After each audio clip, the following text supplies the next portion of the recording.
tatu ya dola, yani state na serikali, yani government ya Jamhuri ya Muungano wa Tanzania kama inavyotamkwa katika ibara 4 ya katiba. Mheshimiwa Rais, napenda kuwakaribisha na kuwashukuru viongozi wageni waalikwa na wanachama wote wa Chama cha Mahakimu na Majaji Tanzania kwa kutenga muda wao kuhudhuria tukio la ufunguzi wa Mheshimiwa Rais, maudhui ya mkutano mkuu wa Chama cha Mahakimu na Majaji kwa mwaka huu yanajenga katika msingi wa kuimarisha utoaji wa haki nchini kupitia mahakama huru yenye ufanisi na inayoendana na matakwa ya katiba na matarajio ya wananchi kwa ajili ya ustawi wao kijamii, kiuchumi na kisiasa ipasavyo. Mada kuu, yani theme ya mkutano huu ni jukumu la mahakama huru katika utoaji haki, and the role of independent judiciary and the administration of justice.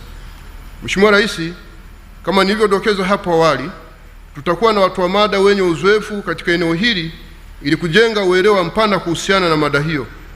Aidha, pamoja na masuala mengineyo ya kiutumishi na kichama yatakayojadiliwa, tutakuwa na mijadala ya mada mbalimbali zenye lengo la kuhimizana kuhusu wajibikaji, kuongeza uwezo baina ya maafisa wa mahakama na wadau wake katika maeneo mbalimbali zikiwemo sheria za uhifadhi wa maliasili, sheria za kodi na benki, masuala ya kifedha na maadili kwa maafisa wa mahakama.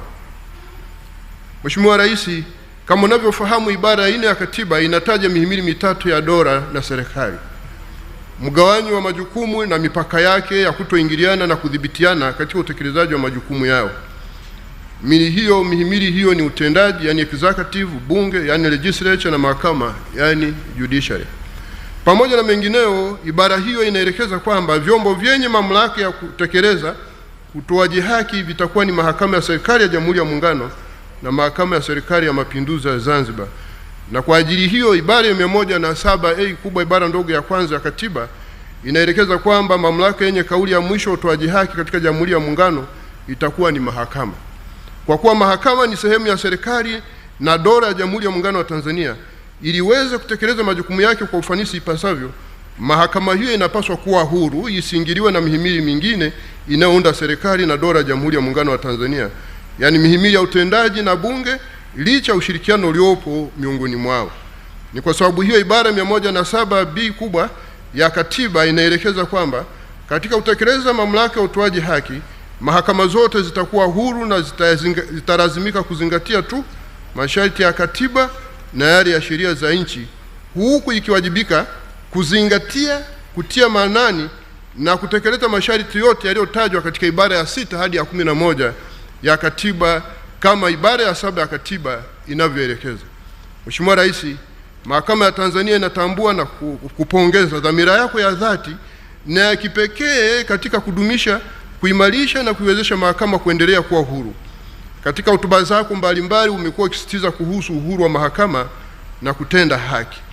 Mnamo tarehe 22 Januari mwaka 2025 ulipokuwa ukihutubia katika uapisho wa majaji wanne wa mahakama ya rufani nikiwemo na mimi, ulisema haya kuhusu uhuru wa mahakama, ninanukuu: jukumu la utoaji haki nchini kwa mujibu wa ibara ya 107 hii kubwa liko mikononi mwa muhimili wa mahakama, na kwa mujibu wa katiba yetu muhimili huu uko uhuru, hauingiliwi na serikali. Kwa hiyo uhuru huu uendelee kutumika vizuri. Mwisho wa kunukuu. Pia tarehe 27 Juni mwaka 2025 kupitia hotuba yako ya kuhitimisha shughuli za bunge la 12 la Jamhuri ya Muungano wa Tanzania ulieleza kuwa katika kipindi chote mahakama ilikuwa huru na kamwe serikali ya kuingilia mahakama katika kazi zake. Kadhalika, tarehe 14 Novemba mwaka 2025 ukifungua bunge la 13 la Jamhuri ya Muungano wa Tanzania uliendelea kusisitiza azima yako ya kuiwezesha mahakama kuendelea ili kuwa huru, kuendelea kuwa huru. Katika hotuba hiyo ulisema, ninanukuu: ahadi yetu ni kuwa serikali itashirikiana kwa dhati na mahakama ya Tanzania kuhakikisha haki inapatikana kwa wote na kwa watu wote na kwa wakati. Tutaendelea kuwezesha mahakama kwa majengo, vitendea kazi, watumishi pamoja na kuimarisha matumizi ya tehama.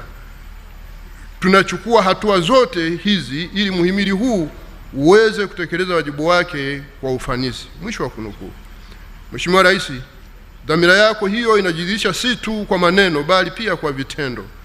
Serikali unayoongoza imekuwa ikiipatia mahakama bajeti yake iliyoidhinishwa na bunge kwa 100%, ili kuiwezesha kutekeleza majukumu yake kwa uhuru na ufanisi.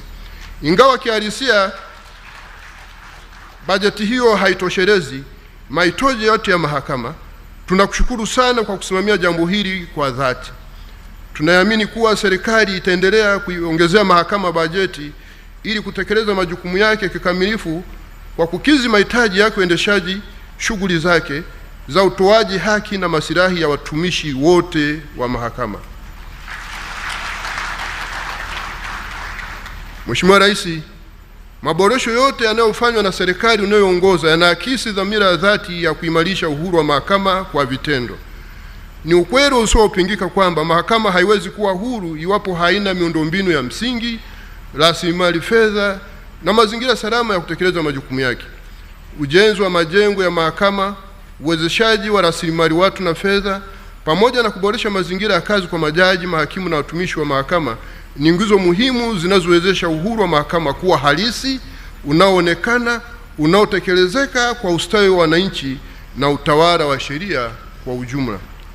Mheshimiwa Rais, vigezo vya mahakama huru vinajulikana na vingine tayari vimeshasimikwa katika katiba yetu.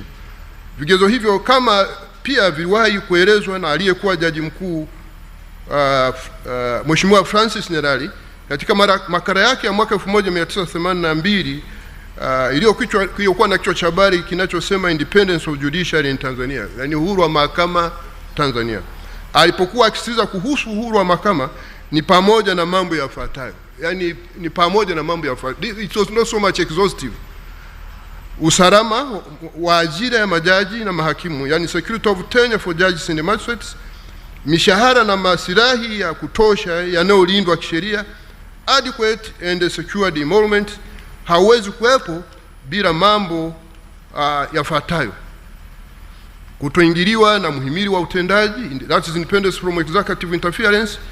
Mahakama iwe huru na mahakama iwe na uhuru wa kifedha, that is financial autonomy. Nidhamu inayosimamiwa ndani ya muhimili wa mahakama, ya mahakama yenyewe, yani judicial ethics and discipline from within, that's self-regulatory. Mheshimiwa Rais, katika kuonesha dhamira yako ya dhati kuhusu kulinda na kuimarisha uhuru wa mahakama, tarehe 15 Juni mwaka 2025, wakati wa hotuba yako kwenye hafla ya kuniapisha kuwa Jaji Mkuu wa Mahakama ya Tanzania iliyofanyika Ikulu ya Chamwino, Dodoma, ulitoa maelekezo muhimu, ikiwa ni pamoja na kunitaka nihakikishe kuwa mahakama ya Tanzania inakuwa yenye hadhi duniani. Mheshimiwa Rais,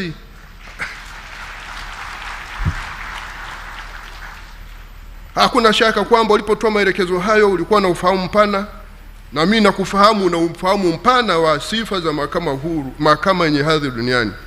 Ulikuwa na ufahamu mpana wa vigezo maalumu vinavyopima mahakama yenye hadhi duniani, ambavyo kwa kiasi kikubwa vinajengwa juu ya uhuru wa mahakama katika kufanya maamuzi yake bila uoga, upendeleo au shinikizo kutoka pande zote. Wakati fulani tunadhani ni uhuru dhidi ya muhimili wa utendaji na bunge peke yake. Pande zote, yani watu wote, wawe mwandishi wa habari na raia wengine wa kawaida na wanasiasa na kila mtu. Mheshimiwa Rais, katika kuonyesha Mheshimiwa Rais, kwa mujibu wa vigezo vya kimataifa vinavyotumiwa na Umoja wa Mataifa, Benki ya Dunia, International Commission of Justice, World Justice Project na taasisi nyingine za kikanda na kimataifa za utawala wa sheria hutumia viashiria au vigezo maalumu kupima utendaji wa ubora wa mfumo wa mahakama. Vigezo hivyo ni pamoja na hivi hapa. Yaani sio hii orodha, sio yote, ni vichache tu. Maana tukizungumza mheshimiwa, moja,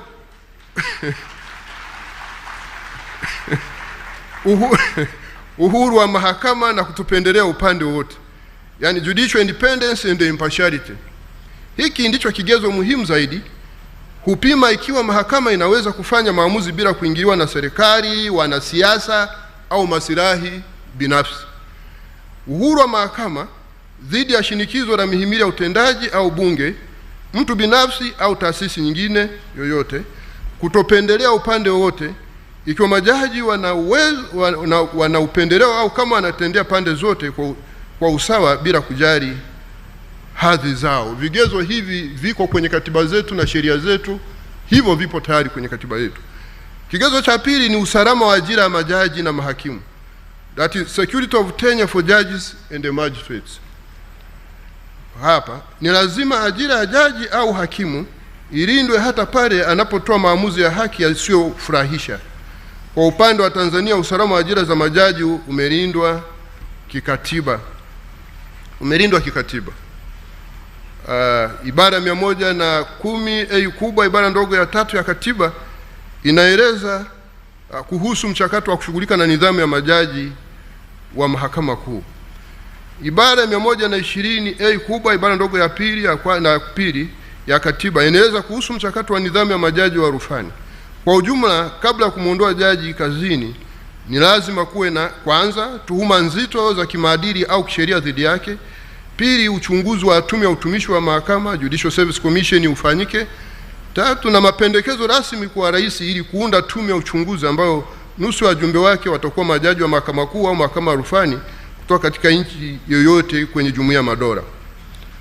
Usalama wa ajira za mahakimu unalindwa kisheria hata kama bado kuna changamoto, kwani utumishi wao ni wa kudumu, that is permanent and pensionable, isipokuwa kama wamewajibishwa kwa masuala ya kinidhamu kwa kikiuka maadili ya utumishi wao.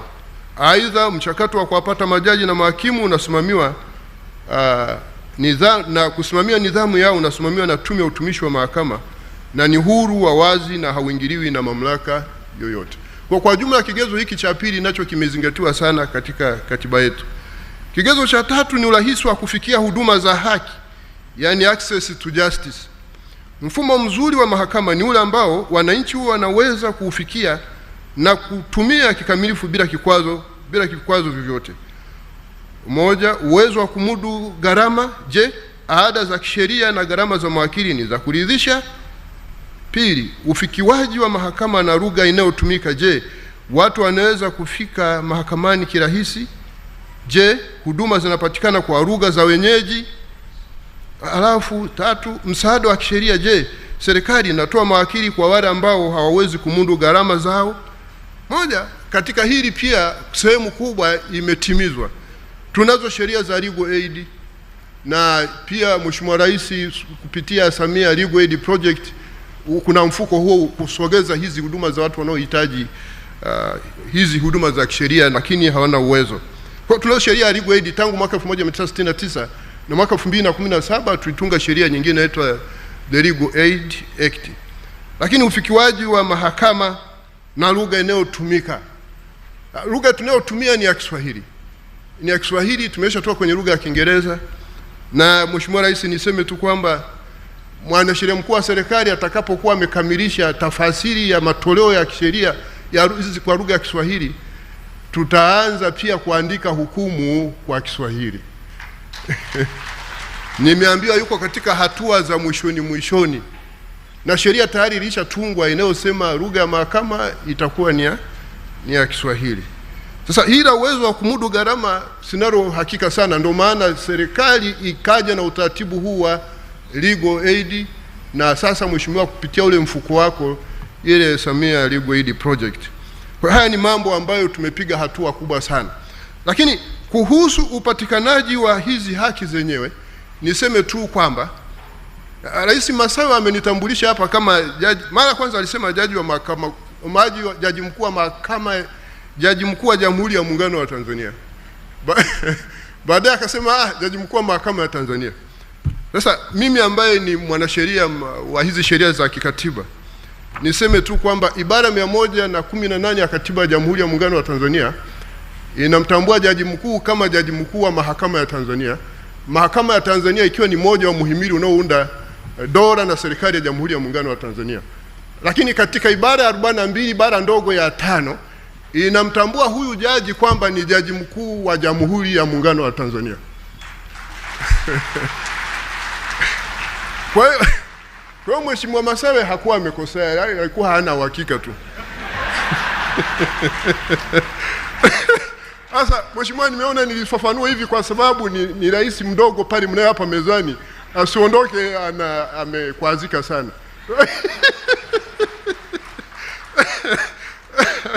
Mheshimiwa Rais, kwa taarifa hivi kama Jaji Mkuu wa Jamhuri ya Muungano wa Tanzania, nitoe taarifa mbele yako kuhusu accessibility ya hizi justice ya kupatikana kwa haki nchini. Kwa upande wa Tanzania bara tunazo huduma sasa za mahakama za wilaya nchini kote, katika wilaya zote za Jamhuri ya Muungano, mahakama za wilaya zote isipokuwa wilaya 3. Wilaya Chamwino ambao ujenzi jengo lake unakamilika mwezi huu kabla ya Juni. Wilaya Mkarama ujenzi wa mahakama wilaya inaendelea, na wilaya Ikungi ambao tunaanza ujenzi wa mahakama ya wilaya mwaka kesho wa fedha, mwaka ujao wa fedha. Sasa hizi mahakama kwa sasa wananchi wake wanapata huduma. Kwa mfano Chamwino pale unapokaa wao wanapata huduma mahakama hii hapa, na Ikungi na Mkarama wanapata huduma zao mahakama ya wilaya Iramba, alafu Ikungi wanapata huduma zao pale mahakama ya wilaya ya Singida. Kwa hiyo tumepiga hatua. Kwa upande wa Tanzania Zanzibar, mahakama zote, wilaya zote zina mahakama za wilaya na mikoa yote ina mahakama ya mikoa, na huku Zanzibar maana Unguja kuna mahakama kuu pale ya Zanzibar pale Tunguu, na sasa inajengwa mahakama kuu Chake Chake Pemba. Tulifikiri kwamba ongeza kuifungua wakati huu, lakini tukasema hili ni swala msingi sana, tulitafutie muda wake mahususi. Lakini kabla ya sherehe za Muungano, Mheshimiwa, tutakuomba uende utufungulie lile jengo. Tunasogeza huduma zetu kwa sababu mahakama ya Muungano hii ya rufaa ni mahakama ya Muungano. Sasa haiwezi kuwepo mahakama ya rufaa kama una mahakama kuanzia mahakama za mwanzo kule mpaka huku juu. Lakini kwa bara pia tunazo mahakama za hakimu mkazi katika mikoa yote, na hizi tuko kwenye mchakato wa kubadilisha jina, badala ya kuziitwa mahakama za hakimu mkazi ziitwe mahakama za mkoa, ziwe na kazi za kufanya pale, zitusaidie kuharakisha kesi nyingi pale. Kwenye hilo Mheshimiwa, nikupe taarifa tu kwamba tumeshirikiana kwa karibu sana na ofisi ya mwanasheria mkuu wa serikali kupitia ile idara ya uandishi wa sheria kuandaa ule mswada. Hii inakuja na tija kubwa, ndio maana unaona hata makofi yanapigwa kule. Tunayo mahakama hapa inaitwa mahakama ya hakimu mkazi, na kule Bukoba wakazi ni wanawake. Sasa wakati fulani tunapata shida hapo mbele yako, nayo Mheshimiwa Jaji Mwarija siku moja akipata nafasi atakusimulia shida ya watu wa kule Bukoba na mahakama ya hakimu mkazi. Wao wanataka kesi zote sikilizwe na msheja hakimu mwanaume. Sasa tunatoka huko, tutaita hii leo. In fact wananchi wametutangulia. Wananchi siku zote wanaita mahakama ya mkoa, na sasa karibu kila mtu ni hakimu mkazi. Hakimu mkazi ni yule mwenye shahada ya sheria. Tunao mpaka mahakama za mwanzo. Mahakama hii imekuwa haitusaidii sana Mheshimiwa Rais. Ina mamlaka sawa na mahakama ya wilaya. Yaani kama unamfanya mkuu wa wilaya awe na mamlaka sawa na mkuu wa mkoa. Sijui sheria ilikuwa wapi, hata mimi sielewi. Imekaa hapo miaka yote ile. Tunataka kuharakisha hizi huduma Mheshimiwa Rais. Ndio maana natumia muda mrefu hapa kidogo. Urahisi wa kufikika huduma hizi za haki. Tutashusha mashauri mengine yanayosikilizwa na mahakama kuu yasikilizwe na hii mahakama. Alafu itapokea pia na rufaa kutoka mahakama ya wilaya. Mashauri haya yataenda kwa spidi kubwa sana. Sisi makusudi yetu ni kwamba tulikusudia kwamba ifikapo Juni mwaka huu tusiwe na backlog yoyote, tusiwe na kesi yote inayochelewa. Lakini kwa sababu ya urasimu huu serikalini, mara kubadilisha sheria na watu wengine wanajivutavuta na nini, tumelazimika tutaenda sasa mpaka tumejiwekea target mpaka Disemba tutakuwa tumemaliza hii kitu, tutakuwa tumemaliza backlog zote. Na majaji na mahakimu hao Mheshimiwa Rais wana ari kubwa sana.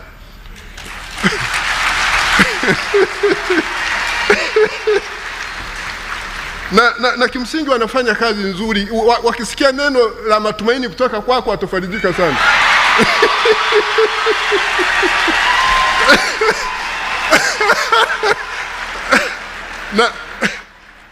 na watumishi wote wa mahakama Mheshimiwa Rais, maana sisi peke yetu kama hatuwezi. Yapo majukumu ya hizi judicial officers na watumishi wengine sasa wanaoongozwa na mtendaji mtendaji mkuu na wanafanya kazi nzuri sana. Na kigezo cha 4, Mheshimiwa Rais, ni ufanisi na kuzingatia wakati, efficiency and timeliness. Haki iliyocheleweshwa ni haki iliyokataliwa. Kuna msemo kuwa kwamba just delayed is just denied, but always we go to balance also with another equal legal maxim that just started is just barred. Hii pia lazima tuiwanishe na msemo mwingine wa sheria unaosema kwamba haki iliyoharakishwa ni pia ni kama haki iliyokataliwa. Sasa sisi kwenye katiba yetu tumetaja kabisa ibara 107 capital A ibara ndogo ya pili B kwamba katika kufanya maamuzi tusicheleweshe haki bila sababu ya kimsingi. Kwa hiyo tumezingatia mambo ambayo yanaweza kusababisha labda ikawa kuwe na uchache wa watendaji na mahakimu, kitu ambacho kwa kweli serikali imepiga hatua kubwa sana. Tumepiga hatua kubwa sana kujitosheleza kwenye idadi ya majaji na mahakimu, jao bado hatujafika, lakini kwa kweli ukiangalia ilivyokuwa huko nyuma, Mheshimiwa Rais,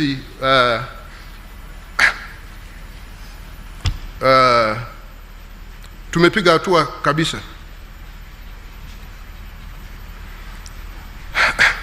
Alafu tunaangalia kiwango cha utatuzi wa kesi, uwiano wa kesi zilizomalizika ikilinganishwa na kesi mpya zinazoingia, muda wa shauri, wastani wa muda unaotumika tangu kufunguliwa kwa kesi hadi kutolewa kwa hukumu. Alafu udhibiti wa mlindikano wa kesi, jinsi mahakama inavyoshughulikia kesi za muda mrefu ambazo bado hazijatolewa uamuzi. Mheshimiwa Rais, nikwambia kwamba kwenye hili nalo tumepiga hatua, tumeiweka mfumo wetu wa ndani wa kushughulika haya. Lakini hata kauli mbiu yetu ni ile nini?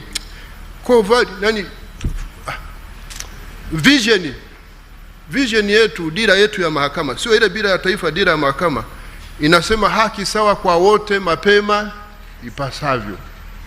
Kwa hiyo na ikiwa ilikuwa anchored kwenye ibara ya 107 capital A sub article 2B. Kwa hiyo haya tunayazingatia. Lakini hivi karibuni katika hotuba yangu ya tarehe 22 Disemba nilisema tunaachana na utaratibu huu wa utaratibu wa kusubiria mashauri yaliyofunguliwa zamani ndio yamalizike kwanza. Kesi itasikilizwa kwa kadiri ya umuhimu wake na uwezo wake wa kutatulika mapema. Tulikuwa na utaratibu hapa, Mheshimiwa Rais, kwamba mahakama za mwanzo tuliwekea muda kama miezi 6 kesi iwe ndio imesikilizwa. Mahakama kuu, mahakama za wilaya mwaka mmoja, mahakama kuu miaka 2, mahakama ya rufani miaka 2. Sasa hii kulikuwa na sababu za msingi wakati huo. Kwa kweli kulikuwa na sababu za msingi. Maana kwanza hatakuwa na mahakama, nchi yenyewe walikuwa wachache. Sasa hali ni tofauti. Tunaachana utaratibu huo. Tunataka mtu haki yake ipatikane mapema ipasavyo, isipokuwa kama kuna sababu za msingi. Sasa hili inayo baadaye ili tuletea shida, kwa sababu mtu akitaka kusikiliza kesi anasema bado kuna miezi 6. Akitaka kusikiliza anasema bado kuna miezi 12. Baadaye anakuwa mvivu, haimalizi. Inakuwa backlog. Akitaka kusikiliza anasema na miaka 2. Kwa hiyo kwa ujumla tulikuwa na timeline ya kukamilisha mashauri, other things being equal, kwa miaka 5.5 tunaachana na hiki kitu. Yaani kesi inapofunguliwa mahakama ya mwanzo kama mpaka inaenda mahakama ya rufani inakaa mahakamani miaka 5.5. Na that was illegal. Ndio maana ulikuwa unaona tunasema sijui haki inayopatikana kwa wote kwa wakati. Kumbe wakati ni miezi 6 hata kama kesi ingemalizika siku hiyo hiyo. Alafu miezi 12 hata kama kesi ingemalizika baada ya miezi 2. Kwa hiyo tunaachana nayo, Mheshimiwa Rais. Alafu kigezo cha 5 ni uadilifu na uwazi, that is integrity and transparency. Hii inazingatia usafi mzima, mfumo mzima. Moja, kutokuwepo kwa rushwa. Ikiwa hongo inahitajika ili kuharakisha kesi au kushawishi hukumu ipendelee upande fulani, mahakama hiyo inakosa ubora na inakosa uhuru. Pili, wajibikaji kwa umma. Je, michakato ya mahakama iko wazi kwa umma? Sisi hapa kesi inasikilizwa in open court na maamuzi yanatolewa kwenye raw reports, lakini pia mengine yatangazwa kwenye mitandao. Kuchapishwa kwa maamuzi, je, hukumu zinawekwa mtandaoni ili umma na mawakili wazisome na kuzifanyia utafiti? Hicho kigezo, Mheshimiwa, tunakitimiza. Halafu 6, kutabirika na uthabiti wa maamuzi, yani predictability and consistency. Ili mfumo wa sheria uaminike, kesi zinazofanana zinapaswa kuwa na matokeo yanayofanana. Uhakika wa kisheria, sheria ziko wazi na zinatumika kwa usawa na udhabiti. Kuzingatia maamuzi ya awali, yani precedents. mahakama za juu hutoa miongozo ya wazi ambayo mahakama za chini zinafuata. Kigezo cha 7 ni upatikanaji wa rasilimali fedha za kutosha, yani adequate availability of financial resources. Upatikanaji, hii inahusu upatikanaji wa rasilimali fedha za kutosha, ni kigezo muhimu cha mahakama bora duniani. Pili, bila rasilimali za kutosha, uhuru wa mahakama hubaki kuwa wa kinadharia badala ya uhalisia. Kigezo cha 8, Mheshimiwa Rais, ni maslahi na stahiki za kutosha zinazolindwa kisheria, yani adequate and secure emoluments. Maslahi na stahiki za waheshimiwa majaji, mahakimu na watumishi wa mahakama zinalindwa kisheria, ndizo msingi wa uhuru na uadilifu wa utumishi wa mahakama. Katika ibara 142 ya Katiba ya Jamhuri ya Muungano wa Tanzania, mishahara, pensheni, posho na mafao ya uzeni, malipo ya uzeni, mshahara, pensheni na posho, hivi vinalipwa kutoka kwenye mfuko mkuu wa hazina. Ndivyo katiba inavyoelekeza. Sasa hapa katikati ilitungwa sheria inasema hiyo malipo yafanyike kupitia kwa mtendaji mkuu. Hiyo ni uvunjaji wa katiba.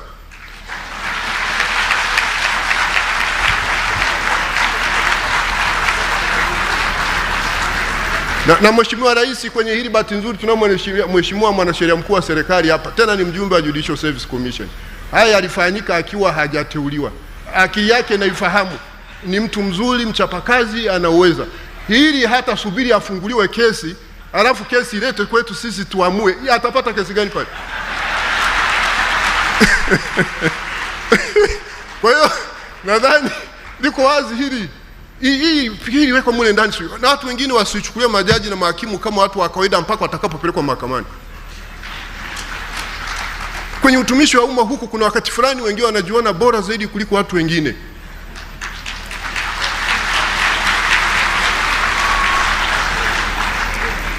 Mtu anayeshindwa kuzingatia umuhimu wa mahakimu na mahakama na majaji atakuwa ni mtu ana changamoto fulani ya uelewa.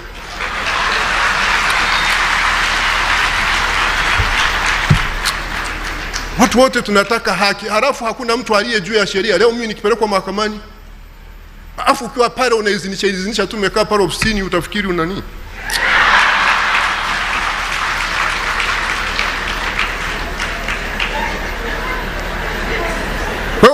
Mheshimiwa Rais, mahakama haiwezi kuwa huru endapo watendaji wake hawana uhakika wa mishahara yao, posho, pensheni, usalama na ajira na mazingira bora ya kazi.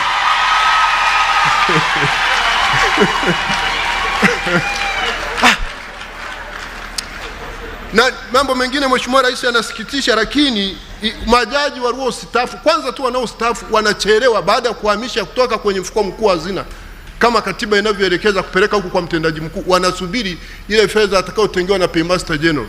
Matokeo yake hata jaji mkuu anachelewa kupata hazina yake, posho yake, mpaka akae miezi 6 ndio apewe.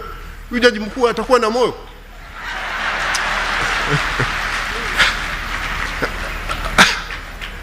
Majaji hapa posho zao na pensheni zao zinasuasua, na mimi sasa wananilalamikia.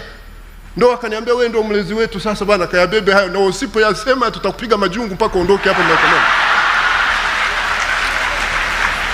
Kwa hiyo Mheshimiwa Rais, naomba unisamehe tu.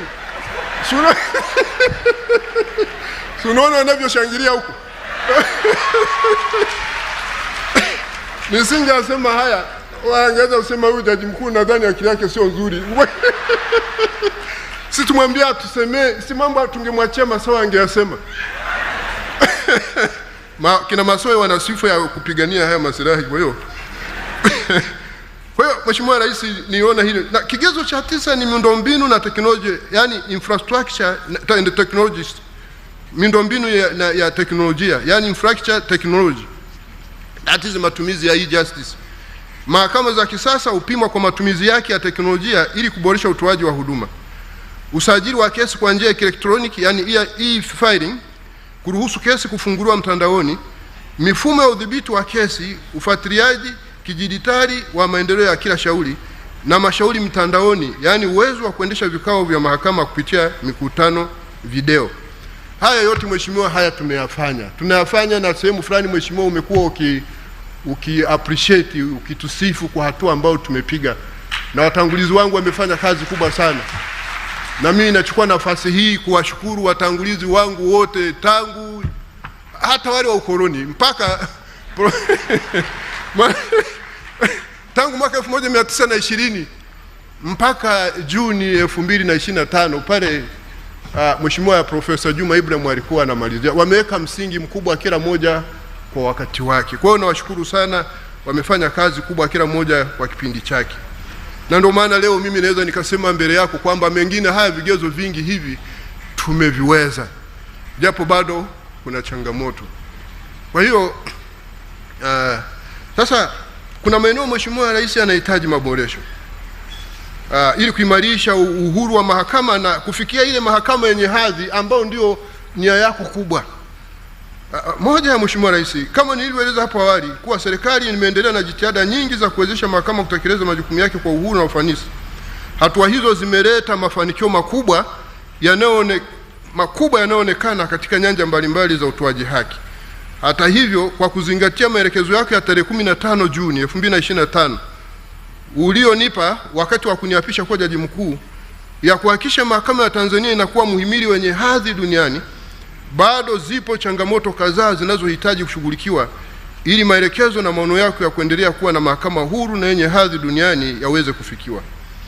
Mheshimiwa Rais, licha ya kwamba tumepiga hatua kubwa katika baadhi ya sifa au vigezo vilivyoainishwa hapo juu na taasisi za kimataifa na kikanda kuhusu viashiria vya kiutendaji na ubora wa mfumo wa mahakama huru kikatiba, kisheria, kisera na kiutendaji, bado tunakabiliwa na changamoto katika baadhi ya vigezo, hasa katika kigezo cha 7 na cha 8 vinavyohusu upatikanaji wa rasilimali fedha za kutosha, yani adequate availability of financial resources, na maslahi na stahiki za kutosha zinazolindwa kisheria, yani adequate and secure emoluments. Mheshimiwa Rais, kwa heshima tunashauri kuongeza bajeti ya mahakama pamoja na kuboresha maslahi ya watumishi wa mahakama kwa ujumla, ikiwemo kuimarisha huduma za bima ya afya ili ziendane na mahitaji maalum yanayotokana na asili na mazingira ya kazi wanayoifanya. Kuongezeka kwa bajeti ya mahakama kutaiwezesha kuendelea kufanya maboresho ya kiutendaji, kusogeza huduma za haki karibu zaidi na wananchi na kuwajengea uwezo wa watumishi wake ili kuongeza ufanisi, uwajibikaji na ubora wa utoaji haki nchini.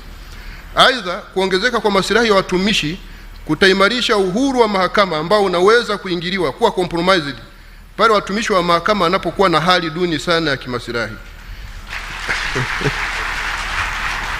Kazi ya jaji au hakimu ni kazi inayohitaji kujitenga kwa namna fulani ili kuepusha mwingiliano wa kimaslahi katika mambo mbalimbali, zikiwemo shughuli za kiuchumi za kujipatia kipato binafsi.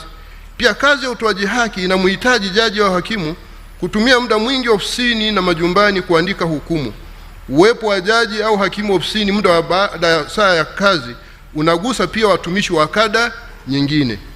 Majaji na mahakimu wanaishi maisha yenye mipaka, yani restrictive lifestyle, yanayowalazimu kujiepusha na shughuli za mahusiano ya kijamii yanayoweza kuathiri hadhi na taswira ya mahakama, hali inayosababisha upweke, msongo wa mawazo na mzigo wa kifedha usio wa kawaida ikilinganishwa na watumishi wengine wa umma.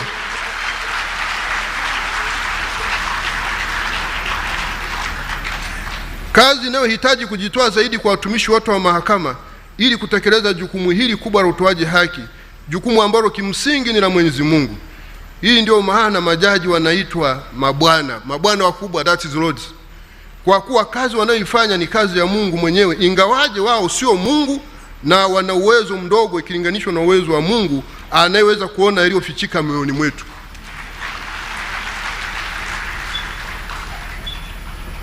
Mheshimiwa Rais, uzoefu wangu kwa hao wanaojiita malords huko kama Uingereza na nini, waga naona wanajitosheleza kimamlaka na kiuchumi. Sisi hapa mahakamani kwenye lugha yetu, wakija watu mbele yangu wananiita my lord, Lord Chief Justice. Sasa sijui mifuko yake huyo Lord Chief Justice na yenyewe ikoje. Hata hivyo, kutokana na jukumu hilo kubwa, majaji, mahakimu na watumishi wengine wote wa mahakama wanapaswa kuwa na malipo au maslahi ya haki yanayoendana na majukumu yao kama ibara 23 ya katiba inavyoelekeza. Mahakimu na majaji wanapaswa kujitosheleza kimamlaka na kiuchumi ipasavyo. Mheshimiwa Rais, niahidi kwamba vigezo ambavyo viko ndani ya uwezo wa mahakama kama vile matumizi ya tehama, lugha ya Kiswahili, usikilizaji wa mashauri na ukamilishaji wake mapema ipasavyo, kusogeza huduma karibu na wananchi, kuchapishwa kwa maamuzi ya mahakama, uadilifu, weledi, uwajibikaji na kadhalika, tunaendelea kuvisimamia na kuvitekeleza ipasavyo ili kuendelea kuwa mahakama huru na kufikia kuwa mahakama yenye hadhi duniani. Mheshimiwa Rais, kuna masuala mengine yanayoweza kuathiri ubora wa uhuru wa mahakama hata kufikia mahakama yenye hadhi duniani. Kwa mfano, mashauri yanayohusu migogoro ya ardhi kuendelea kusikilizwa na mabaraza ya ardhi na nyumba ya wilaya. Mheshimiwa Rais, hali ilivyo sasa ni kwamba mashauri ya migogoro ya ardhi yanayoshughulikiwa katika muhimili wa mahakama, yani mahakama kuu na mahakama ya rufaa,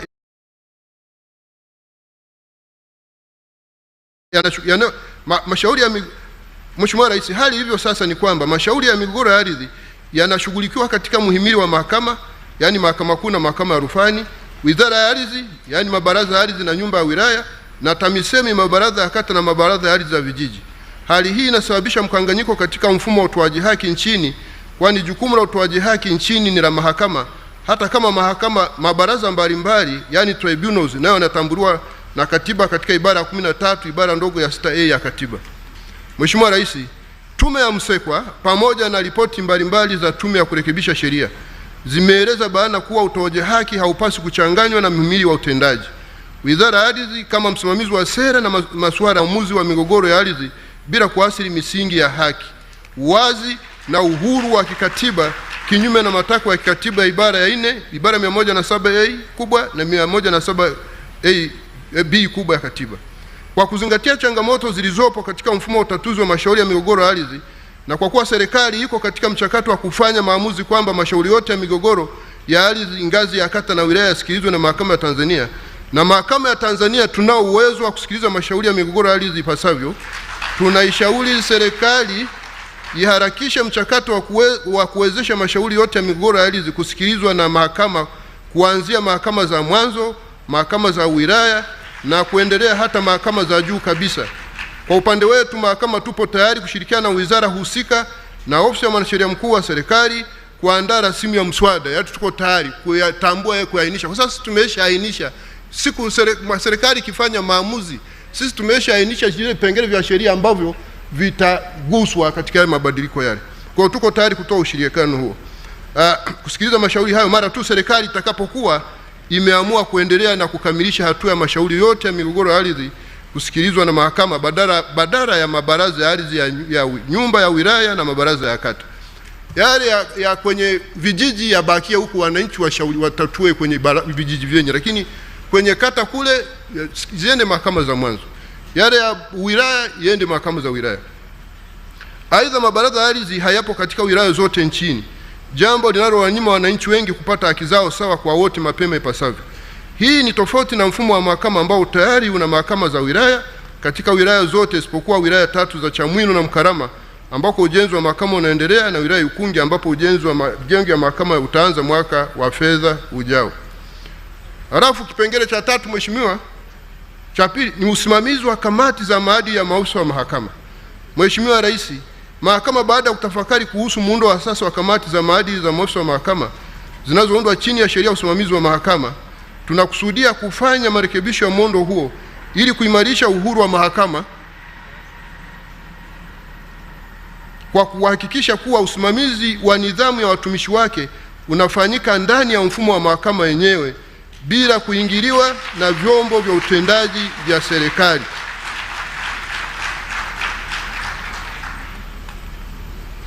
Katika muktadha huo, inakusudiwa kubadili muundo wa sasa ambapo wakuu wa mikoa, wakuu wa wilaya pamoja na maafisa tawala wa mikoa na wilaya wataondolewa kwenye kamati hizo. Kwa muda mrefu mfumo huu umeleta mgongano wa kimaslahi kwa kuwa wakuu wa mikoa na wilaya ni viongozi watendaji na wanasiasa, hali inaweza kuathiri uhuru wa hakimu katika utoaji wa maamuzi. Mheshimiwa Rais, hao ni tofauti na wewe walivyo. Sisi hata majaji tunaletewa, kama tumekosea tunaleta kwako, lakini wewe ukai ukasikiliza pale, unaonda jopo. Hawa huku sijui kama wanafanya vitu gani. Hii imechelewa sana.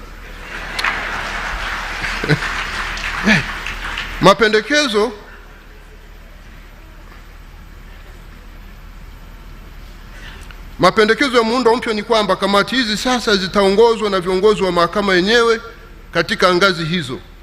Muundo huu wa kamati za maadili ya watumishi wa mahakama, yani self regulation, utajenga ujasiri, uhuru na wajibikaji kwa mahakimu na majaji kutoa maamuzi kwa mujibu wa sheria na ushahidi bila hofu ya kiingiliwa na muhimili wa utendaji. Mahakama ya Tanzania tupo tayari na tumeshirikiana na ofisi ya mwanasheria mkuu wa serikali kuandaa rasimu ya mswada kwa ajili hiyo, kwa ajili ya hatua zake zaidi ipasavyo, ili mswada ufikishwe bungeni mapema. Na nia yetu Mheshimiwa, kwa kibali chako, kwa sababu hili swala sio hata la kisera, wala hata sio la kisera kwamba liende kwenye cabinet, ni la kawaida tu. Mheshimiwa, hata nijene kupitia written laws listening amendment. Hata hivi kwa kweli hivi mkuu wa mkoa awe mwenyekiti wa kamati ya maadili na hata mkuu wa wilaya watatenda haki hao jamaa?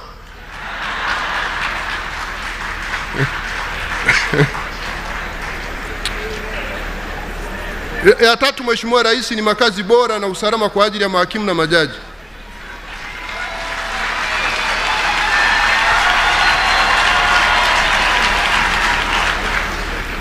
Mheshimiwa Rais, tunashauri kwamba mahakimu na majaji wawezeshwe kuishi katika maeneo salama yenye hadhi kama ilivyokuwa zamani. Aidha, zinapokuwepo nyumba za serikali zilizo wazi, basi majaji na mahakimu wapewe kipaumbele kupewa nyumba hizo katika maeneo ya low density na secure kama ilivyokuwa zamani. Vinginevyo, mahakama itengewe bajeti inayotosheleza kulipa pango la majaji na mahakimu katika maeneo salama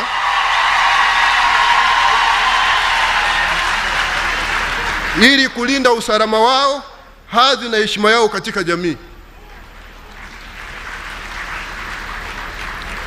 Hali iliyopo sasa ambapo majaji na mahakimu wengi wanapanga nyumba binafsi inaweza kuathiri kiwango chao cha kuwa huru katika maamuzi kwa waliowapangisha.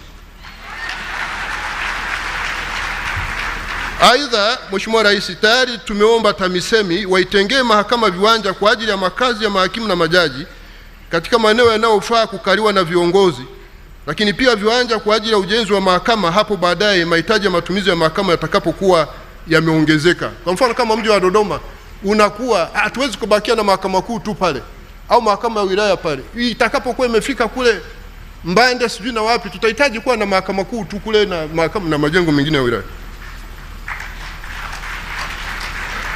La nne, Mheshimiwa, usafiri kwa ajili ya mahakimu na watumishi wengine wa mahakama.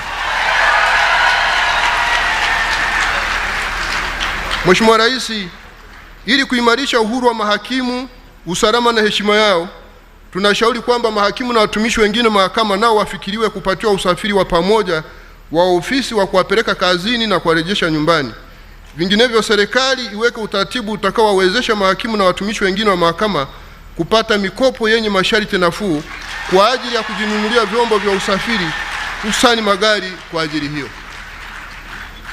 Mheshimiwa Rais, nimalizie kwa kusema kuwa tunaposema kuhusu mahakama huru, hatumaanishi kujitenga na mihimili mingine ya dola na serikali, bali tunamaanisha nguvu ya kutenda haki bila woga, upendeleo au shinikizo kutoka pande zozote. Dhana ya uhuru wa mahakama si kwa ajili ya maslahi binafsi ya majaji na mahakimu au watumishi wa mahakama, bali kwa ajili ya wananchi wanaohitaji haki kwa mujibu wa sheria. Mheshimiwa Rais, mahakamani tunajitambua kwamba hatupaswi kutumia vibaya, abuse of office, mamlaka yetu ya kutoa haki kwa kisingizio cha kuwa huru. Tunapotekeleza jukumu letu la utoaji haki, tunawajibika kuzingatia yafuatayo: moja, kuzingatia tu katiba na sheria za nchi, ibara 107 kifungu B ya katiba.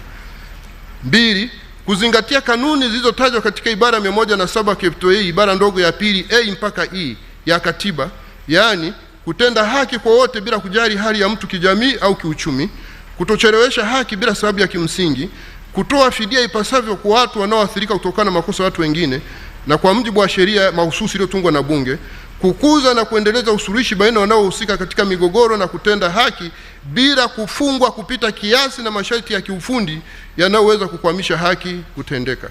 3, kuzingatia utawala wa sheria, kwamba kila mtu ana wajibu wa kufuata na kutii katiba na sheria za Jamhuri ya Muungano, ibara ya 26 ya katiba. 4, kutia maanani na kutekeleza masharti yote yaliyotajwa katika ibara ya 6 hadi ya 11 ya katiba kuhusu malengo muhimu na misingi ya mwelekeo wa shughuli za serikali ya Jamhuri ya Muungano wa Tanzania kama inavyoelekezwa katika ibara ya 7 ya katiba. 5, kuzingatia maadili ya utumishi wa mahakama na maadili ya utumishi wa umma. 6, kuzingatia ipasavyo masharti ya vyopo vyetu sisi mahakimu na majaji. Na 7, uwajibikaji kwamba kazi pekee ndio huzaa utajiri wa mali katika jamii, ndilo chimbuko la ustawi wa wananchi na kipimo cha utu, na kila mtu ana wajibu wa kushiriki kwa kujituma. Hata sisi majaji na mahakimu tunapaswa tushiriki kwa kujituma na kwa uaminifu katika kazi zetu. B, kutimiza nidhamu ya kazi na kujitahidi kufikia malengo ya uzalishaji mali binafsi na yale malengo ya pamoja yanayotakiwa au yaliyowekwa na sheria. Na sisi tuna malengo yetu ya pamoja, timely justice for all, lakini pia ya jumla ambayo yote yamewekwa kwenye katiba na sheria. Kwa Mheshimiwa Rais, hivi ndivyo inavyosisitiza ibara 25 ya Katiba ya Jamhuri ya Muungano wa Tanzania. Mheshimiwa Rais, kutokana na mwongozo huu wa kikatiba, kisheria, kimaadili na kiapo, ni dhahiri kwamba majaji na mahakimu, yaani sisi waamuzi, hawapo juu ya sheria. Hata sisi hatupo juu ya sheria, kwa sababu na sisi tunabanwa nayo na masharti, lakini pia ibara 26 inayomtaka kila mtu azingatie katiba na sheria za nchi. Kiwango cha uadilifu cha mahakimu na majaji kinapaswa kuwa cha juu kabisa kuliko cha watu wengine, ili waweze kutekeleza jukumu la utoaji haki kwa ufanisi ipasavyo. Mahakimu na majaji wanapokuwa wamefikia hatua au kiwango hichi cha uadilifu, wanakuwa katika hali nzuri kabisa inayofaa ya kutoa haki bila kutiliwa shaka, na kwa hiyo kupata nguvu na uwezo wa kufanya maamuzi hata yasiyopendeza kwa maslahi ya haki. Mheshimiwa Rais, baada ya kusema haya, naomba nirudie tena kukushukuru kwa kukubali mwaliko wetu kuwa mgeni rasmi katika mkutano huu wa Chama cha Mahakimu na Majaji. Tunakutakia kila laheri katika maisha, utumishi na shughuli zako za umma. Sasa ninayo heshima kubwa ya kukaribisha